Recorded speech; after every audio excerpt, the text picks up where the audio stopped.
So, back to the Julien's Corners podcast. So, sorry I missed 2 weeks. I was in Rio on vacation, and so you all know I'm moving there in June. So, there you go. You'll see so in about, like 10 episodes from now, you'll see a background that should be pretty good. Anyway, so what is today on the Julien's Corners podcast? As you've seen, we posted something called a module called Strong Fit Vault, right? Article Vault, where I put all the studies, articles, paper that I've read to come to the conclusion I came to. And although I believe it's very helpful because it allows you to see where I draw my conclusions from, I also saw there is a need to teach people to read those studies. As you can see, it can be very dry, and you really need to learn to read those, right? There's a way to do this, right? And that is something I'm gonna, I think, spend a lot of time doing on the mentoring program and with my one-on-ones, is really spending a chunk of time to teach people to read those. It is not just a matter of looking at a page and reading it. It's not that simple, because you have to understand how science works today. There is a direct correlation between science and religion. There's always been a weird relationship between the two, where science and religion is a bit like there's always a back and forth between the two that is very strange, because you would think they're on opposite sides. It's a bit like the cops and the bad guys, and then the bandits, right? There's always usually a relationship between the two. A lot of cops are also criminals. Some criminals turn out to be good cops. And there's a weird connection between the two, right? Almost two faces of the same coin. It's a little bit the same thing with science and religion. But what matters to me, really, in order for me to explain to people how to read studies, is that you have to understand that science, there is no such thing as science. In that sense, science is a thought process. Science is Bayesian inference, is simply hypothesis versus observation. This is the same thing you see in everyday's life. So science is just a school of thought that is the school of thought of the universe, in a way. The universe is based on Bayesian inference. Nothing is simple causation, A causes B. Everything is percentage-based. It's a Bayesian inference, right, system. It is not causation-based. Like the idea is that the world is deterministic, Newton laws and everything. So, reaction, action, reaction, A causes B, things like that is completely wrong. Everything is a feedback loop, a chicken and an egg question, right? Everything is percentage-based. The entire world is always prediction first versus observation. And then you start to find, like the sweet spot between the two to move forward and things like this. And it's very important, because that is not what you see in science today. The science we see today is a system in place, right? And we have a tendency to approach science by looking at scientists and going like they're doing science. It would be the same thing as looking at the church, for example, the Catholic Church in general, and looking at priests and they're doing faith-based stuff. Right, but if you want to understand religion, let's say, again, I'm going to use the example of the Catholic Church because that's what I know well. You can't just talk about the Catholic faith without putting the church as a system. If you say Catholic, and if you only judge the Catholic faith, the actions of the Catholic Church based on some priest working in a village doing the work of God and stuff like that, it's one thing. But if you start to look at the actions of the Catholic Church as an economic power, because it is, as a political power, because it might not be as much anymore, but at some point in life, the Catholic Church was just as powerful as all the kings in Europe put together. So it was an empire of its own. As a philosophical power. Why? For example, at some point in history, before the Gutenberg press, the only way you had access to books was when they're being written by the Catholic Church. Why? Because the only people that had the education necessary to copy books were priests, which means the Catholic Church had complete control of which books were being put out there. Translation from Greek to Latin was done by priests. Copying books was done by priests. And that's what actually why the Gutenberg press, the press that allowed to print books was such a revolution, is because he allowed to take the power away from the priest and put it in the hand of typical people in order to create more books. Interestingly speaking, you know who commandeered the Gutenberg press? The Catholic Church, because he wanted to print more Bibles, which is the first book ever printed. But by doing that, they lost power. They lost their own power, which I find very interesting, because that's usually the way things work, right? Anyway, you cannot talk about faith work on a priest without looking at the Catholic Church for what it was, a system, right? A power in place, economic, political, even philosophical, who directed the flow of society. That is what the church is. So when you talk about religion, you cannot just refer to certain priests and to see the good work that they do, because obviously they do, wherever they do toward poverty or things like this, right? Without also looking at the system and realizing that if the priests are part of that system, then they are also part of an evil that was done through that system. Like, you don't get to have it both ways, right? And I see the same issue with science today, where, for example, you have doctors that have a tendency to present themselves as the people that are going to save, that's the TV shows that you see that are going to save the guy with a heart attack or stuff like that. And they do that work.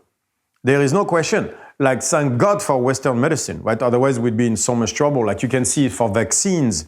Like, if we don't have vaccines, imagine where we would be right now, right? If we didn't have antibiotics, where we would be and stuff like that. But you cannot. So you can look at it like this, but you cannot frame Western medicine only in those things. You have to look at it also and understand that science today, right, is a system that has political power, that has economic power, that has philosophical power, just like the church is. For example, let me give you typical examples.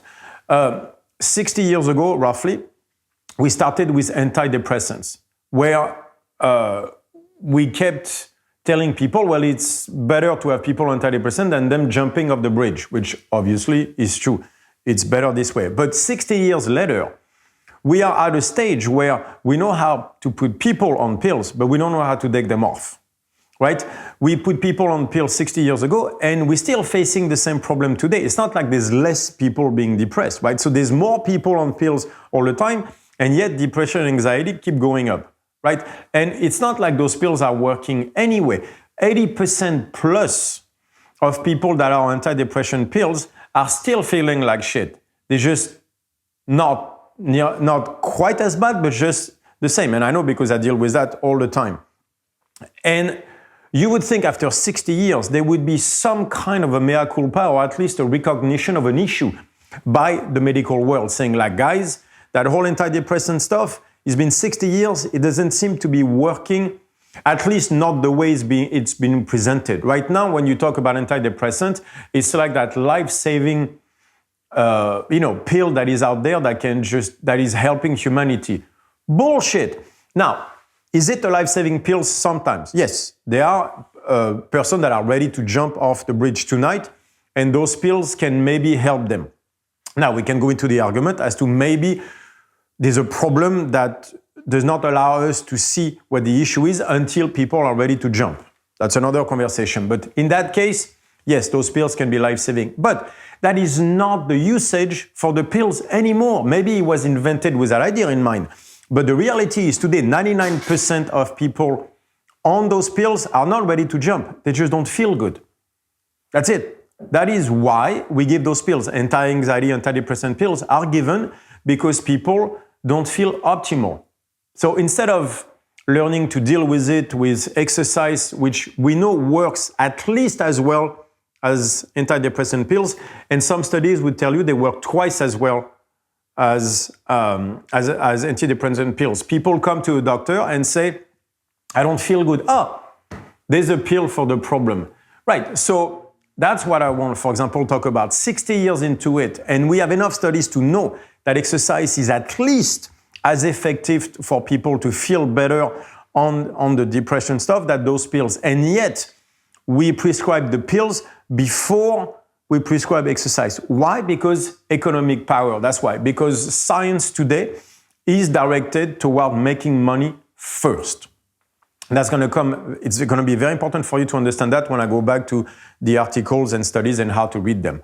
We have to understand that science today is, just like the church, an economic power as much as a philosophical power, as much as a political power, right? So, for example, the pill is one. The other thing, for example, is social media. I'm sure you can see the harm social media does to society today. Like, I think we're all aware of it. Like, it seems like Facebook is truly the evil empire, right? Understand how we got to that. It's not just Zuckerberg that came out with a good idea on how to be able to talk to girls on a college campus, because those nerds were not capable of doing it directly. And then that ended up evolving into Facebook, into what it is today, which is, again, the evil empire. What happened along the way is they hired neuroscientists and psychologists and asked them, can you please find me a way to keep people on Facebook for as long as possible each and every single day. No one goes on Facebook in the morning thinking, I'm going to spend 5 hours on Facebook today, that's my goal. What happens is scientists, right, people versed in science, in that case neuroscience and psychology, got in bed with the social media people and discovered that the way to keep people the longest time possible onto those platforms was to use outrage, anger, like very specific short reward dopamine systems. How do you think we got to this, right? Those are the scientists in the back. So now some starting to go like, oh, that's not what we had in mind. I have yet to hear a mea culpa from the scientific community saying like, yeah, we fucked up. Just like the Catholic Church always had issues with priests and kids. Like, I'm sorry, but if you do not know that until a few years ago, your hand was buried deep in the sand. You go to any village, any town in France, and there was always stories about the priest where he had to be told to stop trying to touch the kids or shit like that. That's always happened for the last 1,000 years. Like, people are just pretending that they didn't know, that's all. But it's the same thing with science. We have major issues, like social media is creating a major issue on a society level. The new generation growing up in this shit is screwed. My daughter at 16, social media is an influence that honestly is far from being good. And the evil side of social media was created through science, with only one idea in mind, that you are a product, not a client, but a product. And then we're going to keep you for hours and hours on end on those platforms so we can sell you ads. Right. Where is the whoops from the scientific community on that one? Where are my neuroscientists? Where are my psychologists? Because again, you're going to say, well, I didn't do it. Yeah, so like the guard at Auschwitz can say, well, I didn't bring those Jews here. I just work the door, right? I know it's not exactly the same, but you get the drift. Like, as a group of people involved in science, we have to come out and say, ethically speaking, we fucked up. Like, we had no right to push society in the directions we're pushing it. And that's what we're doing right now. Between the economic power of the scientific world is such now that is shifting the conversation, right? And there's more and more that scientific system is resembling the Catholic Church. The abuses that are being buried, that are being hidden by the work of 2-3 good guys in the back, stuff like that, you're starting to see exactly the same thing happening to the world of science today. Like, when you think science, you think Isaac Newton, you think Albert Einstein. They were not part of the academic world. Those two, like Einstein, when he came up with his early work when he was 24 years old, general relativity and all that stuff, was a patent clerk in Zurich. Isaac Newton was not an academic either. He was actually seen as crazy by most people. That science has that academic portion is right now based on money. It has become the equivalent of the Catholic Church. And so it's very important to understand this, because when you look at those articles, you have to understand that the point of those studies and everything is not to promote the truth, is not to put a truth out there about a specific subject. the first idea of those articles is to be published. That they're going to write something to be published. That is a goal number one. It's not to progress humankind. It has nothing to do. The system has turned on itself a long time ago on that one. It's to be published. To be published, that means the editor of the journal they're trying to be published in has to agree for that article, study, or whatever. He has specific ideas in mind. And those ideas are not all scientific based. A lot of them is, does that fit what the journal wants to say? Does that fit the narrative that we want to promote? Does that fit? Are readers going to like it and want to read more and more and more? So that actually is already changing the nature of the paper. So forget science in that one. And on top of it, on top of being published, the conclusion of those studies have to direct you toward a system that will give a grant to that person. Those are the two ideas behind a study, is being published and finding a way to make money off of it, which is really in the form of a grant. But the grant is only given for specific ideas. And so this is why a lot of time you're going to see conclusions that seem to have nothing in contact with what the study was talking about. I see that in nutrition a lot.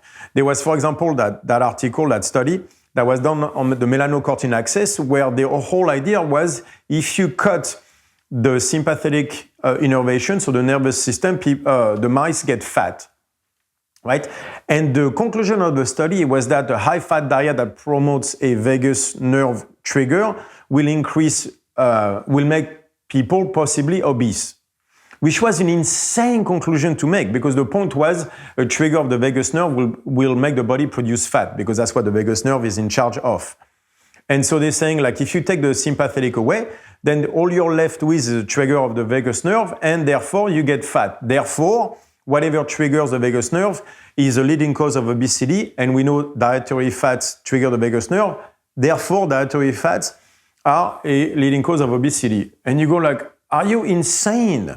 The entire study was about showing that actually the point was melanocortin axis was responsible for burning the fat, and then the vagus axis was responsible for promoting it. So if you shut off the sympathetic, you get fat. That's really the conclusion of the study. But if I put it out there, then shutting off the sympathetic is a bad thing. That means that I need to improve the sympathetic. That doesn't fit the narrative. There's no pill for that one. I mean, they are, but those are like amphetamine pills or whatever. But the point was, that does not fit the narrative. The narrative at that time is fat is bad for you. That means we can put carbs back in, because lately high carbs diet are back on the rise. So you're going to see a lot more studies pushing toward the high carbs and less toward the high fat, because the high fat diet, that's more toward keto, and they have their own studies.